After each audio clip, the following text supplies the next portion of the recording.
Sobre as declarações de hoje feitas por Lula em Paris, o presidente garantiu que candidatos do que chamou de extrema-direita não vão ganhar as eleições do ano que vem, mas desconversou quando foi perguntado sobre a possibilidade de o ministro da Fazenda, Fernando Haddad, deixar o governo para disputar uma vaga no Senado ou tentar ser governador de São Paulo. O Brasil já começou as articulações para as eleições do ano que vem. Existe, segundo o noticiário, um projeto da oposição para conquistar o Senado. Nessa conjuntura, o que o senhor acha que é o papel mais importante do ministro Fernando Haddad? No Ministério da Fazenda, ou como governador de São Paulo, ou senador por São Paulo? Obrigado. Você acha que eu seria louco de responder isso agora, aqui em Paris? É a única coisa que eu posso dizer daqui de Brasília. A extrema-direita não ganhará as eleições no Brasil. Não vai ser inteligência artificial, a fake news que vai fazer alguém ganhar aquela eleição. Tá? Estou te dizendo, olhando bem nos seus olhos. A extrema-direita não votará a governar esse país, sobretudo com um discurso negacionista, mentiroso, muitas vezes até canalha, sem respeitar pessoas, sem respeitar movimentos sociais, sem respeitar mulheres, sem respeitar negros, sem respeitar indígenas, não vai ganhar as eleições. Leandro, começando por você agora, o presidente Lula, é claro, já bem antes, é claro, mas ficou bem marcado na coletiva à imprensa que ele deu no Palácio do Planalto, que ele está no modo on da reeleição já, modo on de campanha, né? E essas declarações, é claro, da crítica da extrema-direita, de tudo isso mais, vai ser lido na linha das orientações novas do Sidônio, né, do novo ministro-chefe da Secretaria de Comunicação Social do governo. Mas é interessante porque ele não vai comentar, é claro, falou, não vou comentar o Haddad, mas essas negociações estão acontecendo em Brasília, né? Claro que o Haddad adoraria ser candidato à presidência da República, né? Mas o que você acha que vai depender? Qual que é o grande elemento para a definição desse tabuleiro? É a própria saúde do Lula? É o Lula poder, de fato, competir ou não competir? E isso empurra o Haddad para um lado e para o outro? Sakamoto, essa é uma das primeiras preocupações, sem dúvida nenhuma. Quer dizer, uma vez que a saúde do presidente não esteja em dia, há que se procurar algum substituto. Mas eu não acredito que Lula, por vontade própria, deixaria essa disputa aí, mesmo sendo a sua saúde não tão boa quanto outrora, aí, não tão em dia, ou pelo menos a idade dele aí já colocando certos limites. Eu acredito que Lula vai estar na chapa presidencial ou na disputa presidencial, a menos que a sua impopularidade seja tão alta que isso, de alguma forma, manche a sua biografia. Acho que a gente tem outras questões para pensar com Haddad, com outros elementos, pensando no tabuleiro tanto dos governadores estaduais, esse é um tabuleiro importante para pensar a eleição presidencial, ou seja, a quem o PT vai dar apoio, a quem o PT vai apoiar, a quem o PT vai buscar uma correlação de forças, ou quem ele vai lançar genuinamente para determinadas disputas. São Paulo, especificamente, a gente sabe que o Partido dos Trabalhadores tem uma proverbial dificuldade de conquistar o interior de São Paulo, então pode ser que apoie aí um candidato mais ao centro, aí fala-se em Márcio França, fala-se em um nome mais neutro, até o próprio vice-presidente Geraldo Alckmin voltando aí à sua habitual disputa para governo de São Paulo, e também a disputa ao Senado. A disputa ao Senado a gente sabe que é central aí em 2026, os bolsonaristas e a parte da direita já declararam a importância dessa disputa pelo Senado Federal, até do ponto de vista de fazer frente a uma futura administração que seja de Lula ou que seja de um outro candidato à esquerda, e mesmo ao Supremo Tribunal Federal, ao Judiciário, aí, por conta de estar nas mãos do Senado a prerrogativa de impeachment, por exemplo, de um ministro do Supremo. É óbvio que é difícil chegar a esse ponto, mas tem sempre aí uma ameaça velada que pode ser usada caso essas forças tenham a maioria aí no Senado Federal. Então, acho que para além da cabeça de chapa, sem dúvida nenhuma, a costura do ponto de vista de candidatos a senador e candidatos a governador vai ser fundamental para 2026, e aí tem uma entrevista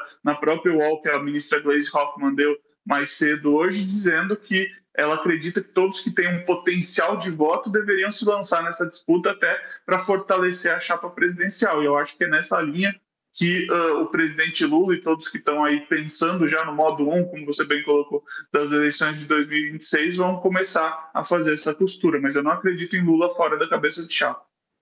Ô, Ronilson, a partir do cenário que o Leandro desenhou para a gente, como é que ficam essas articulações daqui até a desincompatibilização em abril, até o registro de candidaturas em agosto? Muito se fala que o Lula vai tentar trazer o máximo Centrão para perto, mas a popularidade dele, pelo que a gente viu pela pesquisa Quest, segue baixa. O que o Lula precisa fazer para melhorar essa capacidade de articulação, visando, é claro, as eleições e visando ter consigo a maior quantidade possível de grupos políticos? Sakamoto, primeiro a declaração, um rápido comentário sobre a declaração do Lula, garantindo, olhando bem nos olhos do jornalista, de que a extrema-direita não vai ganhar as eleições. Eu acho que o Lula está no papel dele, óbvio, não esperava-se que o Lula dissesse, eu tenho medo que a extrema-direita leve, mas a gente sabe que a leitura política do mundo real indica que isso é uma possibilidade que vai se apresentando. As articulações caminham para isso.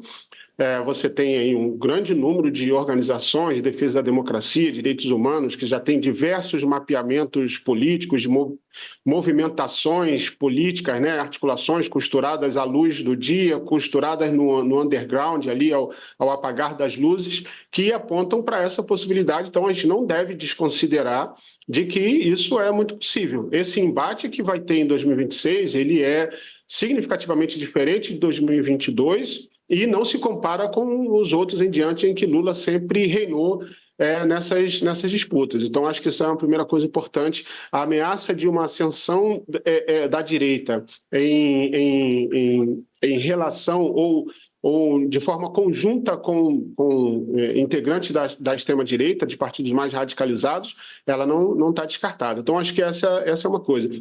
A segunda, com relação à articulação. Quer dizer, tem muitas fricções nas articulações feitas até aqui. O que a gente tem visto é que formas tradicionais desse acordo funcionar, sobretudo ali atendendo o Centrão em todas as suas exigências, todas as benesses possíveis para garantir o Centrão e a fidelidade de Centrão, desde as emendas parlamentares até o tradicional cargos de ministérios, ele não tem funcionado, não tem garantido fidelidade, tem sido sempre uma tensão cada vez maior. Você tem um parlamento mais radicalizado, em que o embate tem sido de forma cada vez mais intensa, cada vez mais radical. Esse projeto, né, do qual o Leandro falou também, né, de mirar no Senado, ele é um projeto hoje da direita e da extrema-direita, sobretudo. Não é mistério para ninguém, tem um desenho, tem uma estratégia, tem objetivos, tem um checklist para cumprir de maneira a mirar o Senado, porque ele vai ser um divisor de águas importante, essa ocupação do Senado.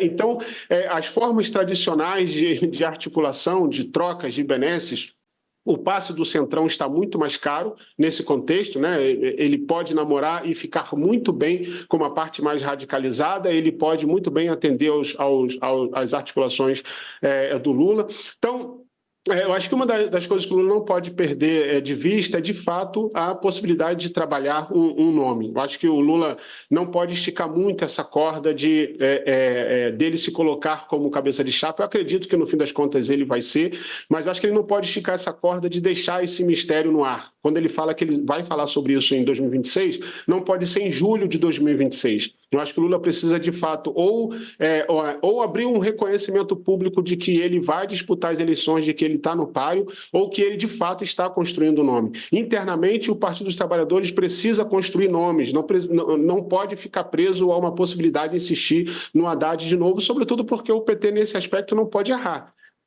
Ele precisa aprender com as experiências da primeira tentativa com o Haddad, para ver o quanto isso vale para investir em construir um novo nome que não vai ter um nome que se compare ao Lula, mas que chegue ali perto, que possa ser construído, que tenha um carisma garantido para se nacionalizar em termos de imagem, para se tornar um forte adversário, um forte substituto. Em termos de apoio, para evitar essas fricções, não tem jeito, né? O Lula vai precisar assumir cada vez mais esse diálogo e essa articulação com o parlamento, porque, de fato, nesse contexto em que o parlamento está hoje, a dificuldade de um articulador é muito grande, né? A Gleisi é muito eficiente, mas o parlamento tem uma outra característica hoje, e ele é cada vez mais dependente de que o Lula incida diretamente para liderar essas articulações. Quer dizer, sem entrar em 2026 com um projeto bem desenhado, de fato, pelo menos na perspectiva do Partido dos Trabalhadores, as eleições apresentam um desafio realmente muito forte.